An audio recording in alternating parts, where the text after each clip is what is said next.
ازيكم؟ ان شاء الله تكونوا بخير. طبعا الاهلي ماتش الاهلي وزد خلص 1-0 بالعافيه بجون وسام ابو علي اسيست الصراحه جامد جدا من مودست ريح له الكوره وخد المدافع في ظهره وفتح له زاويه علشان يسدد الكوره ويجيب الجون اللي خلص في ماتش الاهلي وزد. والاهلي خد 3 نقط مهمين جدا قبل ماتش الزمالك. تيجي نتكلم على اداء الفرقه عموما.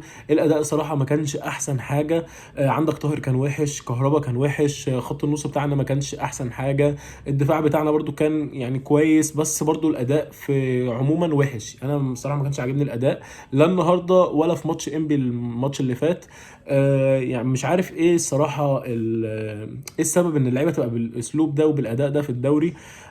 ما كانش عاجبني صراحه في الماتش غير مثلا عمر كمال عمل كذا كوره كويسه وعمل كذا عرضيه كويسه.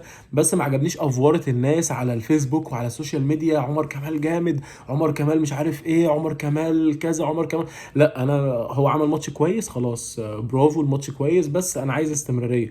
عايزك ان انت تاخد المكان على حساب محمد هاني، عايزك تلعب اساسي على محمد هاني وتثبت نفسك. انا كده كده مقتنع ان عمر كمال احسن من محمد هاني 100,000 مره، تمام. ولكن انا مش عايز افوره الصراحه. انا ما بقتش احب ان احنا اللعيب يشوط شوطه على الجون الله يا عالمي يا مش عارف ايه، لعيب يعمل كروس يا عالمي، لعيب يغير الملعب. انا ما بحبش الصراحه الافوره في اللعيبه. انا شايف عمل ماتش كويس عادي. نيجي بعد كده عبد القادر نزل عمل الصراحه كذا كوره كويسه وعمل اداء كويس. وبرده لما نزل في ماتش انبي برده كان كويس الى حد ما، بعيد عن الملعب بقاله كتير، وان هو يرجع بالشكل ده انا صراحه مستبشر خير جدا. زي ما قلت لكم وسام ابو علي ومودست نزلوا عملوا اداء كويس. برده نيجي نتكلم على الماتش عموما زي ما قلت لكم الاداء مش احسن حاجه. هل هتقول لي انت قلقان من ماتش الزمالك الجاي علشان اداء الاهلي كان مش احسن حاجه والزمالك كسب 3-0 قدام الاتحاد وعمل ماتش كويس جدا؟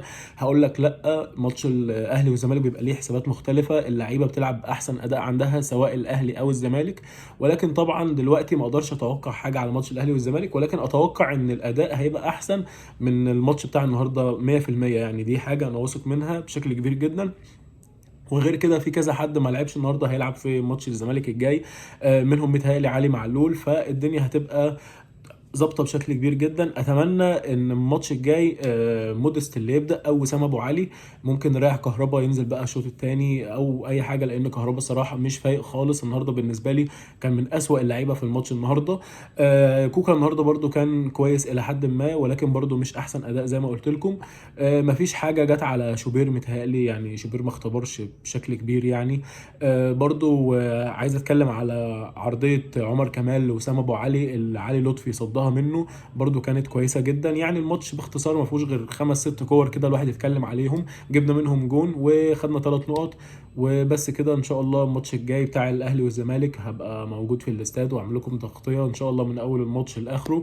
وان شاء الله الاهلي يكسب ويعمل احسن اداء ونكسب باحسن نتيجه، لان ماتشات الاهلي والزمالك بتبقى فارقه جدا للعيبه اللي بعد كده. وهيبقى عندك الماتش الجاي نص النهائي قدام مازيمبي، فدي بالنسبه لي احسن بروفا لماتش مازيمبي. وان شاء الله الاهلي يكسب ويفرحنا كلنا ان شاء الله. والواحد مش عايز نخسر نقط جايه في الدوري، كفايه قوي النقط اللي خسرناها اللي ملهاش لازمه في الماتشات الاولى.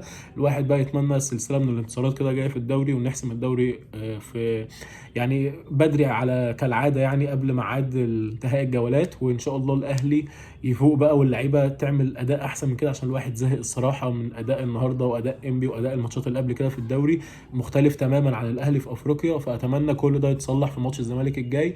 وبس كده، ما تنسوش تعملوا فولو ولايك علشان تشوفوا كل جديد، واشوفكم ماتش الاهلي والزمالك الجاي باذن الله.